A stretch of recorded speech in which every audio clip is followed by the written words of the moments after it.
Doctor Mohammad ইউনূসের বিরুদ্ধে নিজ প্রতিষ্ঠানকে ঋণ দিয়ে তা মওকুফের অভিযোগ তুলেছে গ্রামীণ ব্যাংকের বর্তমান পরিচালনা পর্ষদ।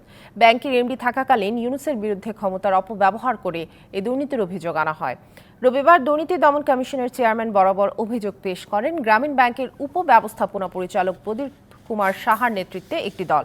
তদন্তের দাবি জানিয়ে লিখিত অভিযোগে বলা হয়, ডক্টর ইউনূস গ্রামীণ ব্যাংকের এমডি থাকাকালীন 1990 সাল থেকে নিজের পারিবারিক ছাপাখানা প্রতিষ্ঠান প্যাকেজেস কর্পোরেশনকে 9.5 কোটি টাকা ঋণ দেন এবং পরে তা মওকুফ করেন।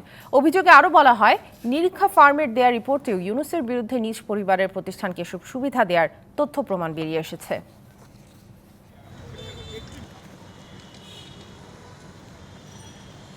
ক্ষমতার অপব্যবহার করে নিজের পরিবারের প্রতিষ্ঠানকে ঋণ দেয়া আইনের পরিপন্থী।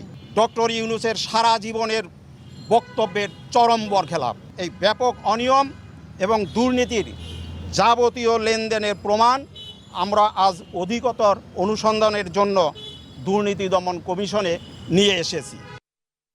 নগদে 500 টাকা বা তার বেশি পেমেন্টে পেতে পারেন ঢাকায় জমিসহ 20 কোটি টাকার পুরস্কার।